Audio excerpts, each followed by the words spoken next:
Good evening, everybody, and welcome to our Wednesday night Zoom with AJA. My name is Tennille Murray. I'm the Community Engagement Director at the Australian Jewish Association.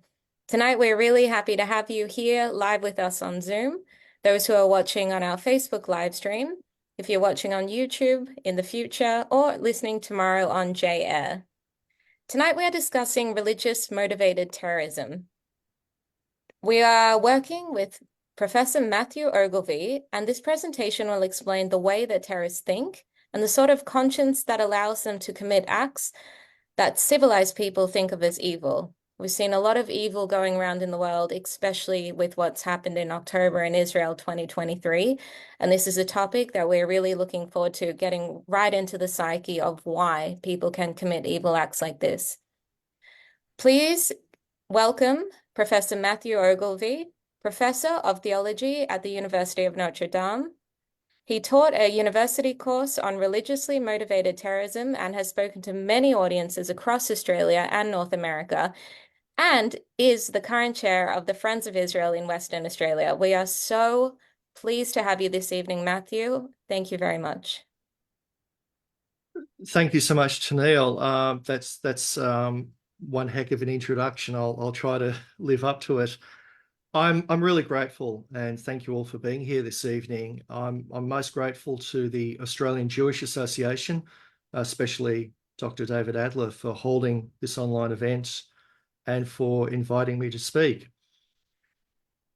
Just after the October 7 terrorist attacks, world leaders did the predictable. They called for peace and restraint. One thing that I noticed among a number of leaders was that they appealed to the better judgment and the conscience of everyone involved.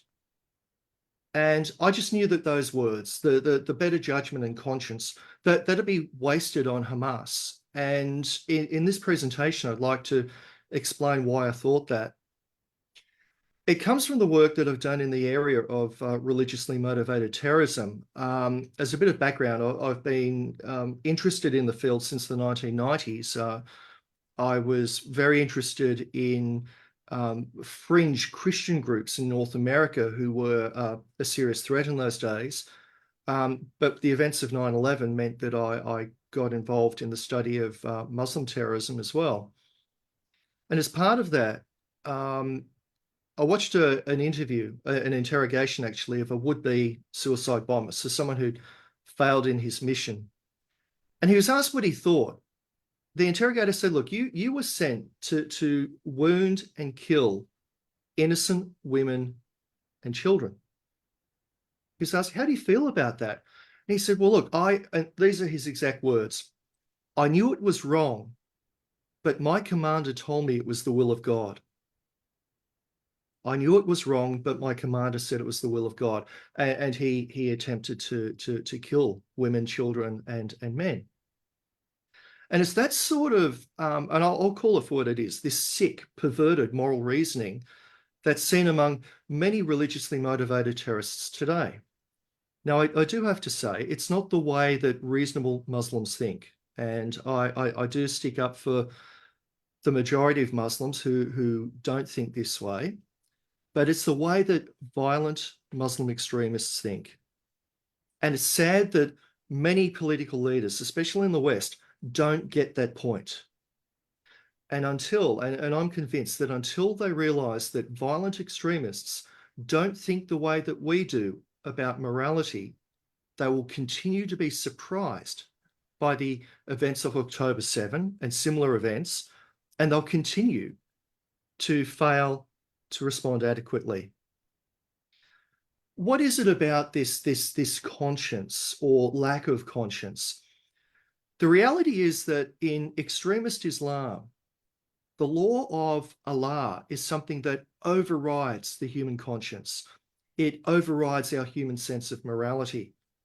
That's why this guy, and I keep coming back to him, says, I knew it was wrong. So that's his conscience. But the law of Allah overrides that. What we have in theoretical terms, I'll talk in theory first, then in practice. In Islam, we have the reverse of what we generally believe in our society. We regard law as the expression of morality, or what we could call the collective conscience of a people. We have this collective sense of what's right or wrong, what's good for humans and what is not. And then we codify that into law. In extremist Islam, though, it's the other way around. Morality is dictated by law. We could rephrase that and say morality is dictated not by the human heart, not by the human conscience, but by authority. In practical terms, this means that behaviors that we would find morally repugnant can actually be justified and mandated by this certain application of Islamic law. And that viewpoint takes its support from a particularly harsh interpretation of parts of the Quran. And one of them, if you don't mind me quoting, fighting is ordered for you even though you dislike it. And it may be that you dislike a thing that is good for you and like a thing that is bad for you. Allah knows, but you do not know. Now, this is in the Quran. It's emphasized by the extremists. Allah knows, but you do not know. The extremists believe that God does not respect human conscience. And in that respect, extremist Islam is not far off the beliefs of some extremist Christian sects. Pope Benedict actually made that point in his Regensburg address, in which he spoke about certain Christians and Muslims who hold to, and I'll quote him, the image of a capricious God who is not even bound to truth and goodness. But in our day, Muslim extremists believe that human reason is simply unable to know the will of God. In fact, human reason ultimately is unable to know what is truly right or wrong. And that's unlike mainstream Judaism and Christianity, which hold that human beings have a moral conscience that can tell us what is right and what is wrong. We can illustrate this with a contrast in the Adam and Eve stories in the Jewish scriptures and in the Quran. In the Jewish Christian story, Adam and Eve ate from a particular tree, the tree of the knowledge of good and evil. They ate of the fruit of that tree and they realized that they'd done evil. They knew this before God had challenged them and they felt ashamed. So it's the tree of the knowledge of good and evil. In the Quran, the only tree in Eden, the only relevant tree, is the tree of immortality. There is no tree of knowledge. And look, it's a technical point. And look, there are Muslims and there are Muslims, and there is a diversity of viewpoints here. But for the extremists, it's not just knowledge of good and evil that's the problem. It's knowledge of anything. There's this despair of the human mind and heart to know good and evil. Whereas in Christianity and Judaism, we believe, because of the way that we're made, as Genesis 1 says, in the image and likeness of God, that we have this moral conscience, this law of God inscribed in our hearts, as St. Paul says. Whereas Islam just doesn't have that tradition. And the extremists take that to an extreme and say, Allah knows, but you don't know. And if you want to know, ask your teacher or your commander. So there's a difference between mainstream Islam, Judaism, and Christianity. Islam puts law before morality. And I remember talking to an Islamic scholar about this a few years ago, really good bloke, very willing to speak frankly. And he said, look, Matthew, what you don't understand is that we don't have ethics, we have law. And I think that was a really, really good point, because in Islam, law comes before morality. But in Judaism and Christianity, law follows on from the knowledge of right and wrong that is written on the hearts of people, and this moral conscience. So, in other words, in the Jewish Christian tradition, the law is defined by goodness. But in Islam, goodness is defined by law. And I think that's a very, very important point, because when we're trying to decide what's right and wrong, in the tradition that most of us share, goodness is what defines law. But in Islam, it's the law that defines goodness. And so the extremists exaggerate that approach. They teach their followers that they don't have a valid conscience, and that if they do feel that they have a conscience, they should most certainly not trust it. And instead of acting from conscience, they should instead obey the will of God. And how do they know the will of God? Well, it's mediated by authorities who supposedly speak on behalf of God. So in other words, the violent terrorists, they claim the authority of God. They teach that ordinary people don't have reliable knowledge. And so they make people believe that it is their responsibility to imitate and to follow those scholars and leaders of the law who do know. To put this into other words, when I started exploring this, I was struck at how the terrorists basically reincarnate the Nuremberg defense. So we know of the many criminals are arrested after the Second World War. They put forward the Nuremberg defense. They knew that what they were doing was wrong, but they should be absolved of guilt because they were just following orders.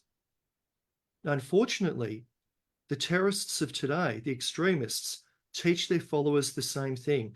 You may think, feel, or have this conviction that it is wrong, but you should follow orders because law comes before and above morality. So the terrorists' way of thinking says a lot about their conscience. To put the point bluntly, they don't have a conscience. Instead of conscience, they have authority and obedience. And in extreme cases, it is blind obedience. Their lack of conscience and their moral thinking also reveals a lot about their concept of God. And I think that's another thing that we could say for another occasion. But their whole idea of God is way different. And I said that I try to explain to political leaders that the extremist conscience is different to our conscience. With religious leaders who want to solve problems through religious dialogue, I say, look, that's great. Dialogue is great. But do you realize we have a different concept of God? And no amount of dialogue is going to help until we realize even that idea of God is different.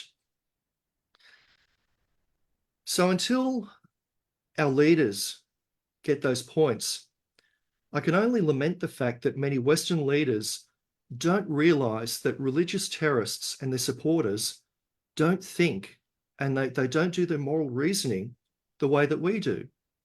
And the results have been very clear when there've been well-intentioned pleas for terrorists to act in goodwill and good conscience. But then they do the very opposite of what's expected. I thank you all very much for your patience and attention, and I'll be very happy to take any questions or comments that you have. Thank you so much. Perfect. Thank you so much. Before we go to questions, so just to remind everyone, put your hand up to ask a question, and we might go to some newcomers first. I can see we've already got quite a few hands up. But before we do that, we'll just go to David, who's going to give us a quick update about next week. We'll be right back. Okay, thank you very much, Robert. As we do each week, please everyone, at the end of the event, if you're not yet actively supporting AJA, go to the website jewishassociation.org.au. Make sure you've subscribed for the emails to be notified of our events and other information, and make a donation if you can. We do need tangible support. Make sure you're following us on social media of your choice, whether it's Facebook or Twitter or Instagram, and subscribe to the YouTube channel. So next week, we're fortunate to be hosting arguably Israel's best legal advocacy organisation, Shirat Hadin, with the founder and director of that organisation, Nitzana Dashan-Leitner. They've done all sorts of amazing work, taking terror organisations to court, with some successes, particularly in the US and Israel. And I think they've run 1 or 2 cases in Australia as well. We'll hear all about that next week. Now, as a rarity, I'm going to show you something that is actually coincides with an AJA event the following week. This is specifically for people in Sydney and perhaps on the northern side of Sydney. This is not a bad hair competition, but Rowan Dean and I will be conducting an event for the New South Wales Liberals, hosted at the Roseville branch. That is on Wednesday, the 10th of April. We sent out information in this morning's email, and probably will include it in another email. But bookings close 1 week in advance, so you need to have booked by the 3rd of April if you want to come along and hear, I guess, what's almost like an episode of Outsiders with a twist. Perfect. Sounds good. And someone said in the chat, bad hair is better than no hair. So, all right. First up, we have Alan. Would you like to unmute and ask your question? Yes. Thanks, Robert. And thanks, Matthew. Matthew, your description of Islamic law dictating morality is very troubling to me, because it just seems that it's totally incompatible with a modern Western lifestyle such as ours that is based on Judeo-Christian values. Now, there's no doubt very many decent individual Muslims, but collectively they follow this belief system where morality is going to be at the whim of the imams.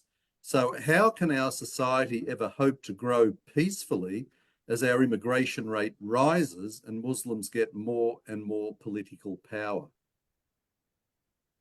Well, I think I counted 3 separate issues there. I'll do my best to answer, but look, I think that I'm not a politically correct person, and I wish my wife was here to vouch for that. She thinks I'm the least PC person on the planet, and I wear that as a badge of honor. But I do stick up for Muslims where Muslims need to be supported. I refer to very often a colleague of mine met with Gus Dor, the former president of Indonesia, who is a Muslim scholar, very devout man. And he confessed to this fellow, he's a Jewish scholar from Israel. And he said, do you know, he said, because they're discussing this exact issue, he said, I believe that we can know him in our hearts. This is what I believe about human nature, that this is the way that we are. We can know God, we can know truth, we can know goodness in our hearts. But don't tell anyone, because the extremists will assassinate me. And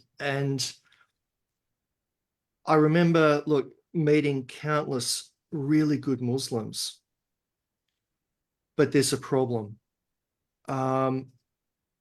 Who are the most numerous victims of terror in the world today?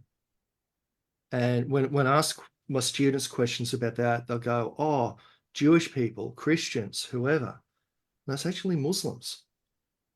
Because the extremists, and that's not to put down the horror of terrorism committed upon anyone, but there's the extremist Muslims who attack the moderate Muslims. And one of the things that I've said to political leaders over and over and over again is that for every bad one, you can find a good one, and probably more. But one thing that Muslims say to me is that we don't feel protected. We don't feel that we have a voice, because if we raise our voice, we'll be smacked down violently. So I know it's not much of an answer, but look, for the past 23 years, I've been saying to people, we need to look after the people on our side, because there are moderate voices out there. There are voices out there that reject terror, that have an idea of humanity that's closest to us. And it's not just a liberal versus conservative Muslim divide, because there was a time when Islam was light years ahead of certainly Christianity, but we don't do enough to support the moderates. And I've got to say that at the political level, there's been failure after failure with that, mostly because a lot of people in leadership just don't know. I remember being horrified during the Bush administration. I lived and worked in Texas for a number of years, so I got very much involved in US politics. The National Security Advisor could not answer a simple question: what's the difference between a Sunni and a Shiite? And I'm like, how bad can it be? This guy who's leading the war on terror. And then the answer came during the Obama administration, when one of his national security advisors was asked the same question: what's the difference? Well, I don't know. And I had the honor of meeting the Prime Minister of Kurdistan at the time, who's just absolutely thoroughly Muslim, but committed to human rights, liberty, dignity, but frustrated because people thought that he was the same as the extremists. So there's a few different issues there. But look, we need to take a stand against the extremists who hate us and want us dead. But at the same time, we need to support the good ones, because they are there, but they're being silenced from within and from without. I don't know if I sort of addressed your question, Alan, but I've given it a go. Yeah, very good. All right, next up we have Manas Kasu. We can't, your camera's a bit, I'm not sure what's going on, but if you can ask your question. It's not working properly. Thank you very much for your concise explanation. My question is, if our state and federal authorities dared to prosecute certain imams for their hate speech, their difference is it's not hate, but written in the Quran. I'm sorry, sir, I could only hear part of that. I think I'll paraphrase it as it was about the potential or lack of prosecution of the hate speech from the imams in Sydney, and it seems that the defence is, well, we're just teaching what's in the Quran. Yeah. I'm no lawyer, but I'm just trying to think of the best way to put this. I face this sort of thinking every day as a professor, and one of my favorite courses to teach is Theology 101, which is getting young minds and putting critical thoughts into them. I think one of the things that has afflicted us in our society for a long time is relativism. You've got your faith, I've got mine, you've got your scriptures, we've got ours. And so if someone is going to say, I'm just quoting my scriptures, well, I'm sorry, but perhaps those scriptures, or at least the interpretation of those scriptures, is incompatible with our society. And it's not just, and I want to be very clear about this. I'm a firm believer that any faith can be turned to evil. When I taught the course on religion and terrorism in Dallas, at the University of Dallas, which is a Catholic university, we'd spend 14 weeks of the students going, oh, Islam bad and all that. And I'm trying to put the brakes on that. But in week 15, I asked them, what would it take to turn your faith to terrorism? And, oh, no, that would never happen. But then I asked them about stuff that's from a pretty dark part of our history, where the New Testament has been used to justify all sorts of horrible things. So in terms of people who say I'm just quoting the Quran, I say in the first place, is it the Quran or is it the way that people are reading it? Having said that, perhaps, whether it's the scriptures or not, that's another judgment. But in terms of having, I'm a religious pluralist. I believe you've got the right to whatever faith you want to have, except there's one criterion. There are humane faiths, faiths that promote life, liberty, and human flourishing. Then there are inhumane faiths, which are anti-life and anti-human. And I would say of anyone, any hate preacher from Islam or Christianity or whatever, if their faith preaches death and misery, it's not compatible with Western society. For sure. And I mean, like I said, back in the 90s, and I still look into this a bit. I mean, there are some horrible Christian sects out there.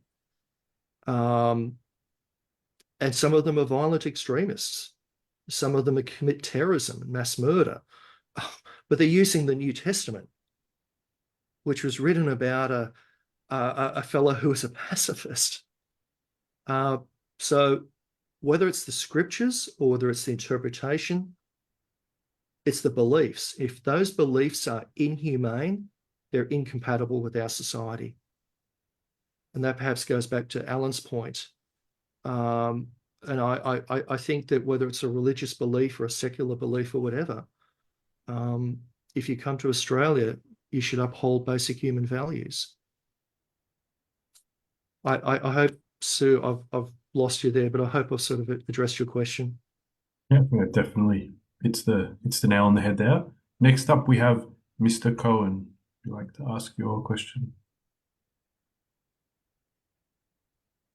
Thank you, Matthew. I'd have to say I do get the feeling that you're a bit naive because where all humans are on this planet without cooperation and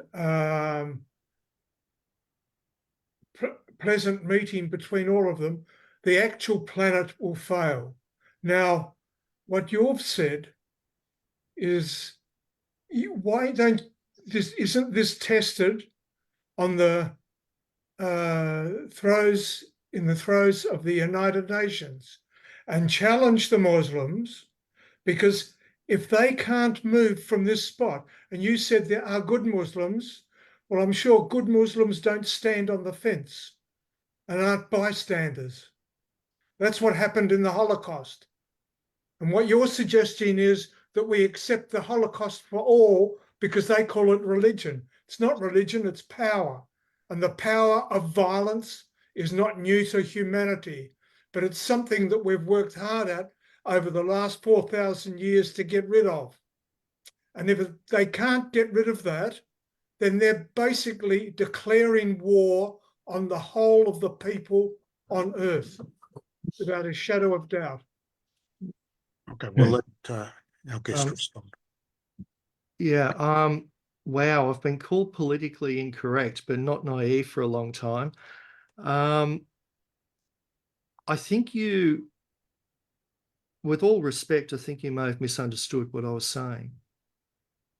I will say straight out, I have very little faith in the United Nations. Not just UNRWA, but in general. There is a certain naivety out there, and someone asked me, and I won't mention which leader, you can probably guess, about calling for peace and harmony and all that. I said, look, it's like we used to say in theological college. You can't expect the bull not to charge you just because you're a vegetarian.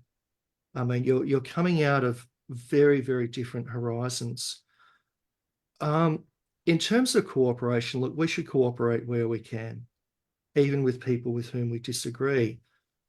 But at some point, and it takes the wisdom of Solomon to know which point that is, you have to take a stand. And look, we've made serious mistakes in civilization. And I wish my son was here. My son's the brilliant one politically. He as part of his master's thesis, he did the history of the Catholic Church and its politics. And it's always appeasement, appeasement, appeasement, appeasement, hoping that if you're nice to people, they'll be nice back. The reality is it's never worked, whether it's fascist Italy, Nazi Germany, or communist China. So, look, in a nutshell, I think we need to be truthful. And I mean, look, you've mentioned the United Nations. That's actually lit one of my fuses. I think the great failure of the United Nations, or one of many failures, is the naivety of believing that everyone's equal. Now, everyone is equal in dignity, but the United Nations is made up of belief mostly of very, very undemocratic, unpleasant governments. So why should they have an equal vote? But that's something for other people. But the reality is, if we appreciate that some people operate out of a completely different value system, then you have a position of truth and a position of understanding, and you know, can we cooperate with these people, or must we stand against them? So I hope that sort of clarified my viewpoint. Excellent clarification. Thank you. Next up, we have my good friend Victor Berger.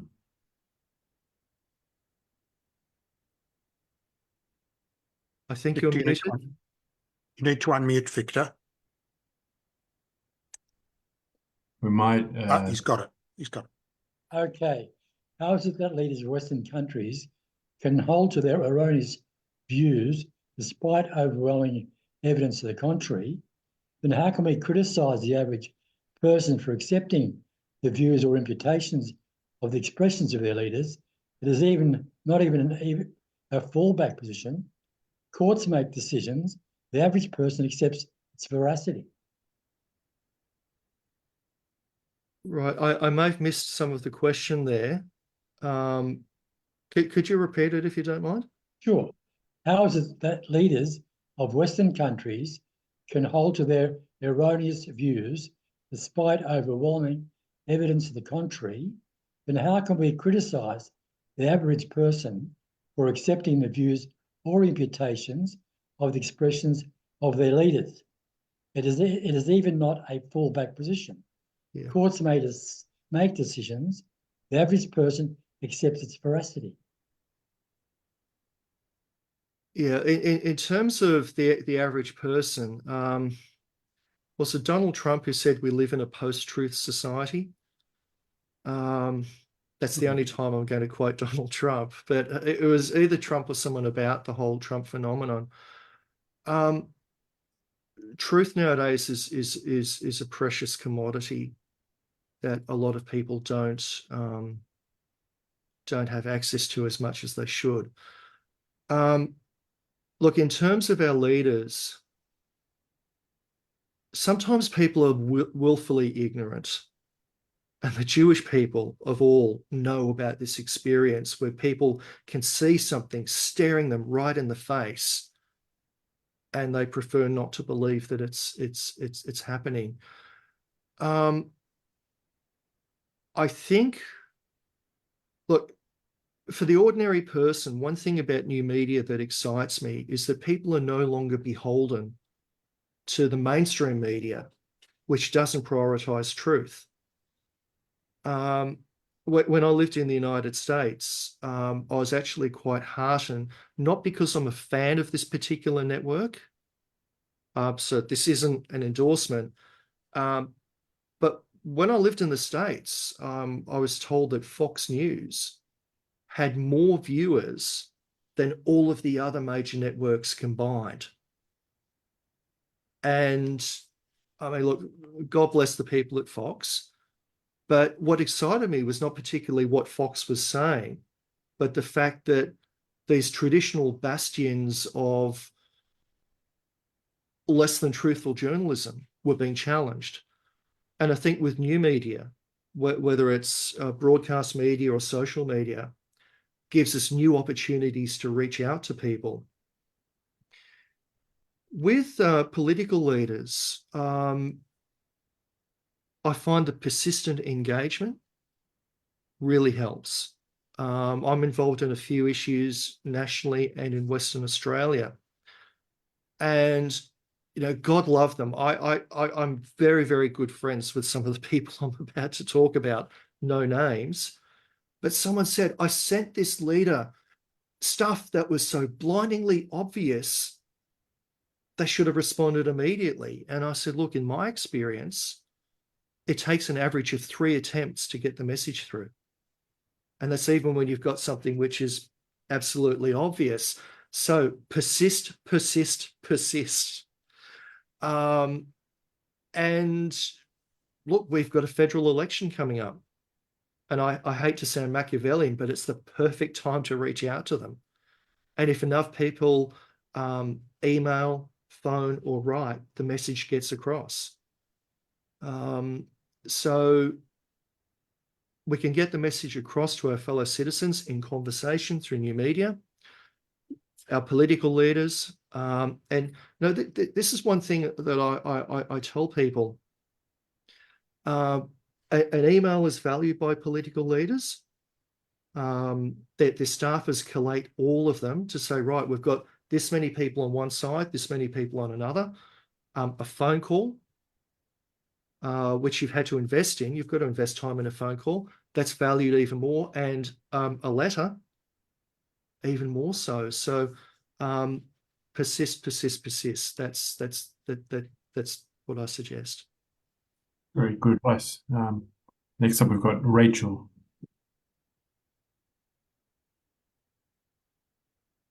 Thanks very much. Thanks, Professor Ogilvie.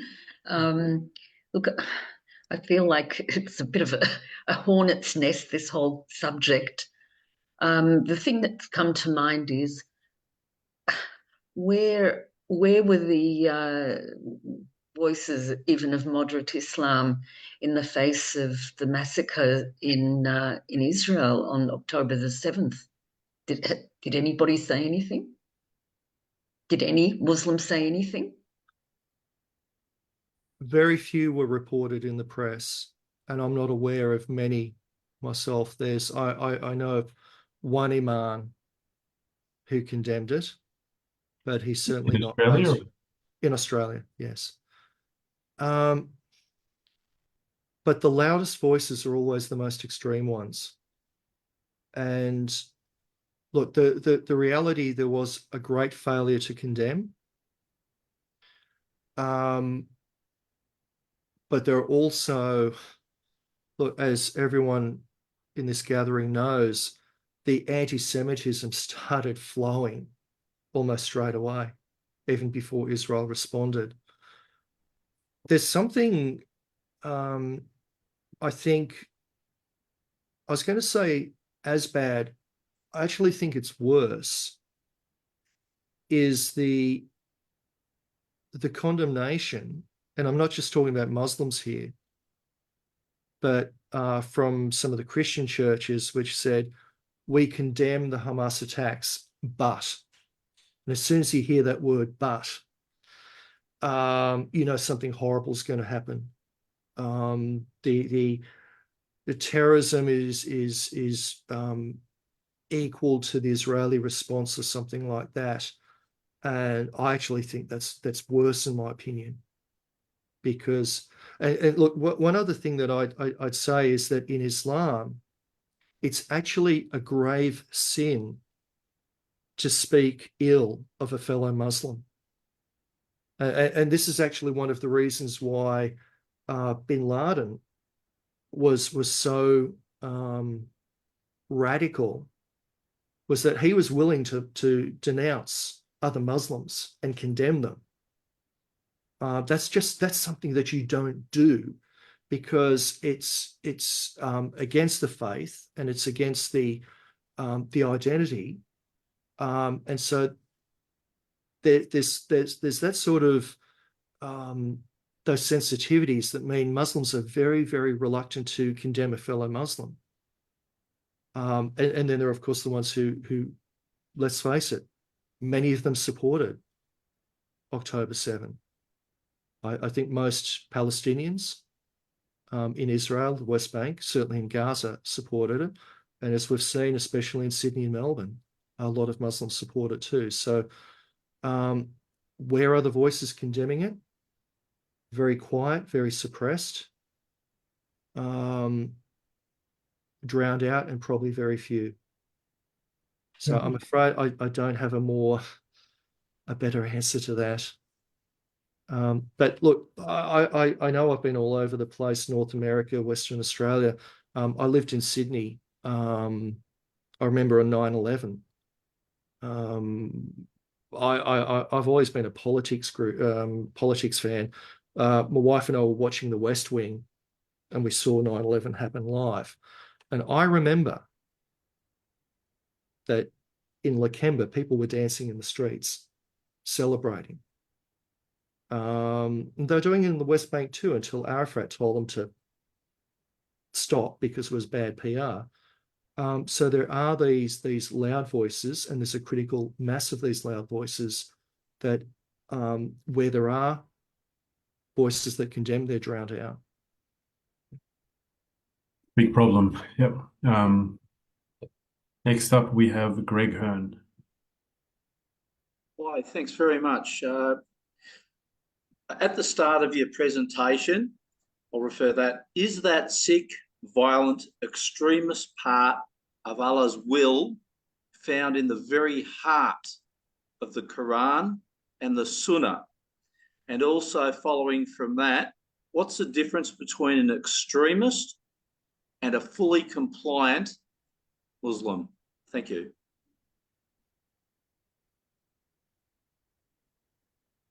In terms of, look, the Quran is a very complex document. I know that the Islamic belief is that the Quran existed from all eternity, and it's not so much. I had a conversation with a very conservative Muslim who also had a sense of humor, and he said, I think I know the difference between a Christian fundamentalist is that the Christian fundamentalist believes that the Bible is an accurate record of everything that happened. But he said an ultra-conservative Muslim believes that the Quran was the script on which was the basis for everything that happened. So there are different views of the Quran. One is that it's the very dictated word of God. There are more critical approaches that say that there were different stages of the Quran, and like there were different stages of Islam. I remind students when they ask about stuff, I said, well, the Muslims haven't always prayed facing Mecca. And they're like, really? I said, no, they originally prayed facing Jerusalem, because at that stage of the mission of Muhammad, he got on very well with the Jews. But then when the Jews thought, okay, he might believe in one God, but he's not quite right, there was hostility. And then you've got the parts of the Quran and the practice of Islam which are anti-Jewish. So in terms of the heart of the Quran, it's like any reader of the Jewish or Christian scriptures. Some people take some parts differently and emphasize different parts. So you can get two Muslims, and one will point to the parts about Allah being merciful and all that sort of stuff. And then another one will point to the parts about Allah being vengeful and punishing and that sort of thing. So I hate to sound like I'm equivocating, but the reality is, what is at the heart of the Quran? It depends on who's reading it. And I'm not saying that as a cop-out, but it's like Christians. I can show you Christians who believe that the core message of Jesus is love.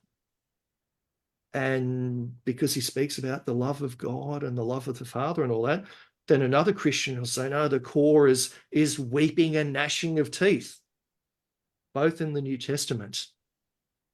But how you read it depends on the reader.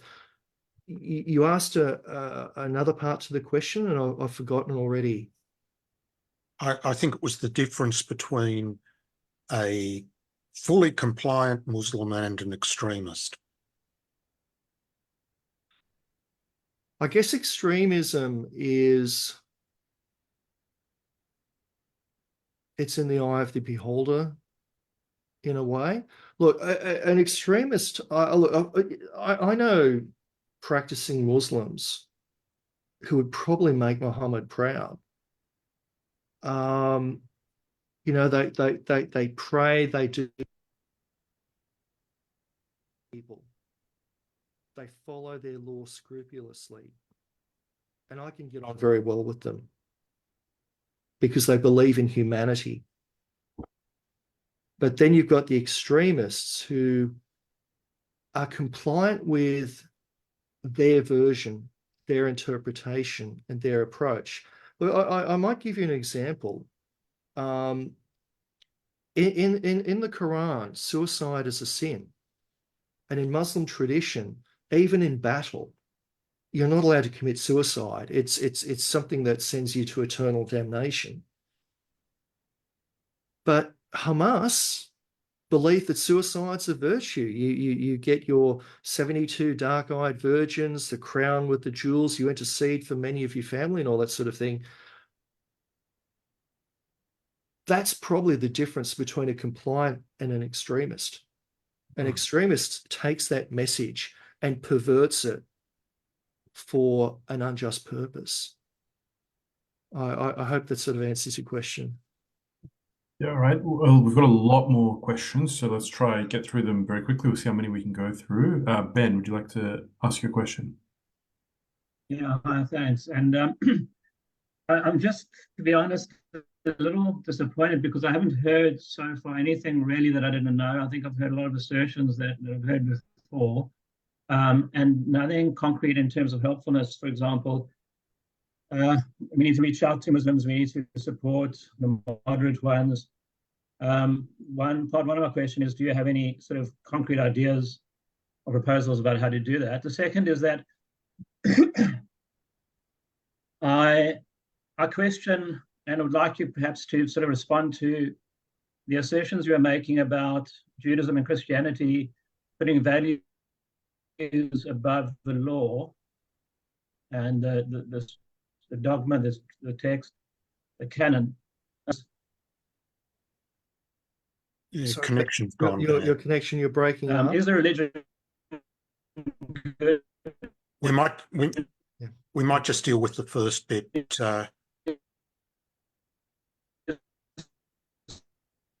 So I missed the first part too. Can someone, if Ben's still breaking, can someone repeat that, please?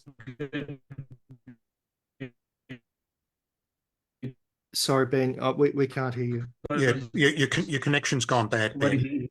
That is good. Okay. We might have to move on to someone else. I'll type it. Yeah, you put it in the text, Ben. Your connection's not good. Perfect. So while you do that, we'll just go quickly to Hugh. Hi, my question actually is related to the word Islamophobia. I think all of us would agree that anti-Muslim hatred is completely and utterly wrong. But I was wondering if you could comment on how it is being used to actually quell any discussion about what goes on in the Islamic world. Oh, look, I think it's like a lot of political correctness. So now I get to redeem myself. I think political correctness is nonsense. And there's a whole lot of phobias. So as soon as you mention anything phobic, and we can all think of whatever's out there in society today, that shuts down critical discussion. And I think that's the intention of using the word Islamophobia. If you challenge people, if you say, look, Islam has a problem with terrorism, doesn't mean most Islamic people are terrorists, but there is a problem. You mention that, and if someone says, oh, that's Islamophobic, that shuts down the discussion. So look, it's part of the way that ideological positions are weaponized at the moment.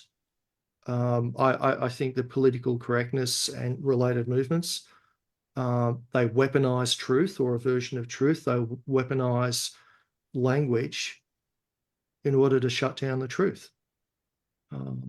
And that's been done masterfully for some time.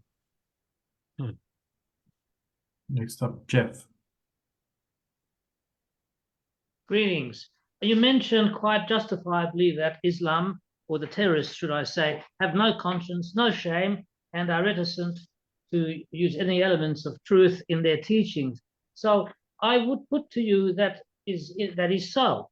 And I would also put to you that information overwhelm, plus all the other three that I just mentioned, is the weapon of choice of our government here and the Biden government in the States. They are reticent, they completely overwhelm the decent people. May I so classify most of the people here? They completely overwhelm us by the fact that we just don't know how to handle it. There must be 30 or 40 different issues today that I heard on the media that infuriates me, and it's impossible to take anyone to hold them to account for any of them. This is the sign of the times, and it's information overwhelm plus the other three that I mentioned. What say ye? What I'd say is, and I think it's no secret what side of politics I'm on. I very proudly helped get George Bush elected, so please don't judge me harshly if that's not your cup of coffee. But look, I wouldn't say that either the Biden administration or the Albanese government in Australia is either of them are acting out of bad intentions. I wouldn't accuse either of them of that. And I remember what John Howard said to me, this is back in the 1990s, there are good people on both sides of Parliament. And he meant that. But what I would say is agree with you 100% that information overload is causing a lot of problems in our society.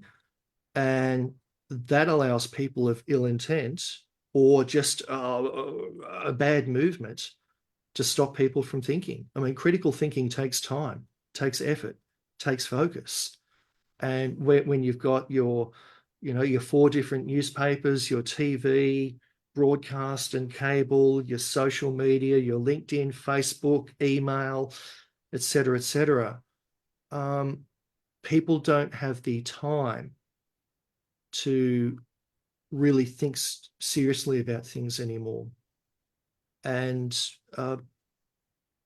people can take advantage of that, or circumstances can take advantage of that. So yes, I agree with you. I agree with you on just about everything, except I don't think that, look, frankly, I don't think Biden or Albanese, even though I don't support them, I don't think they're ill-intended. Okay, next up, Dina.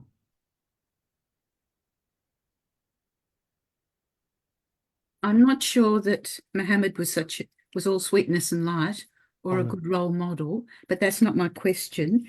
Given that Islam means submission, and you've explained to us clearly about the authoritarian nature of the religion, and when you add in indoctrination of the children, do you see any hope for the future for a moderation of Islam?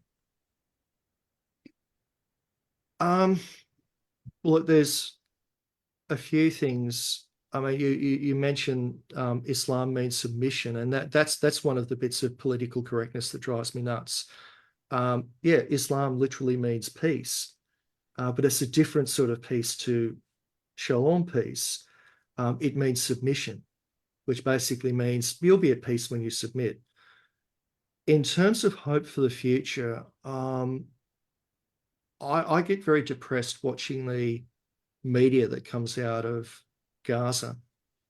While my children growing up would watch Play School, or when we lived in America, they'd watch the American shows.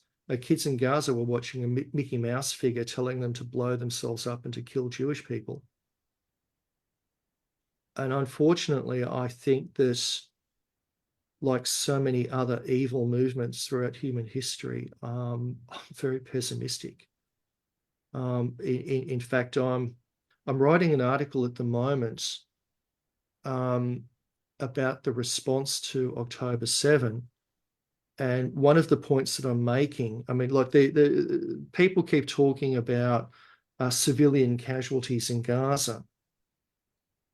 Well, the reality is, well, the issue is not whether they're civilian, but are they non-combatants? And unfortunately, even the children have been radicalized from a young age so that they become either active combatants or supporters.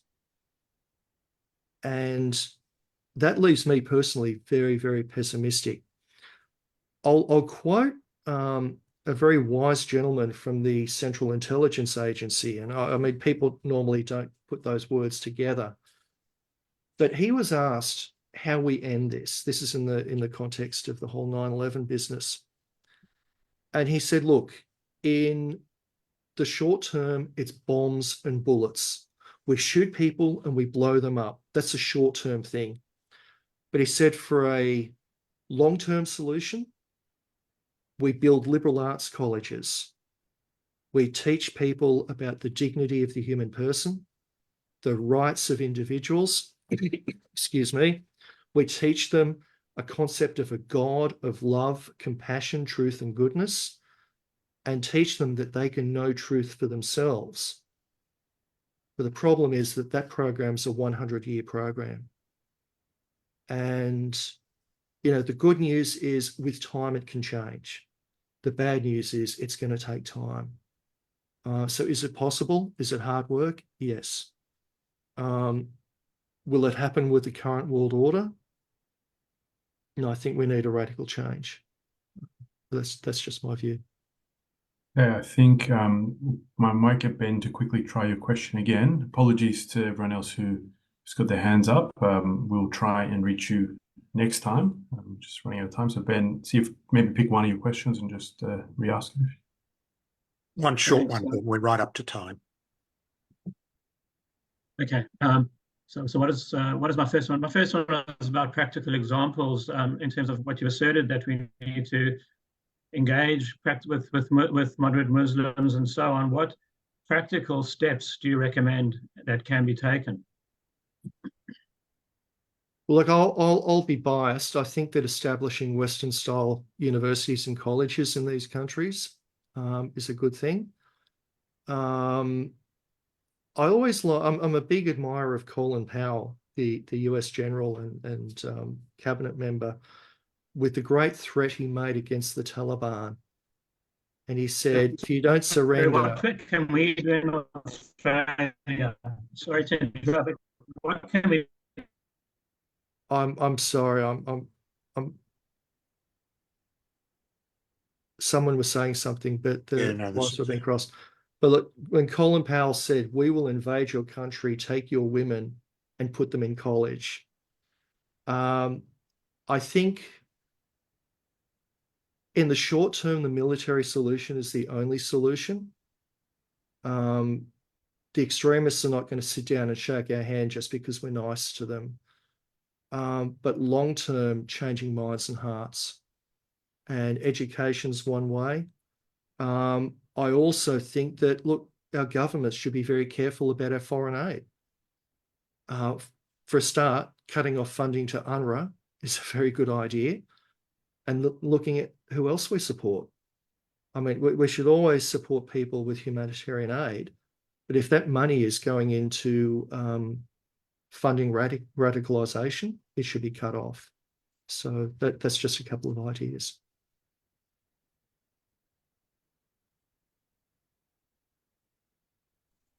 Okay, everyone, unfortunately, that is all we have time for today. I know this was such an engaging topic and there is so much we can discuss. So really thank you all for your patience, and we try to get through, but on a topic like this, we could go for hours with you, Professor.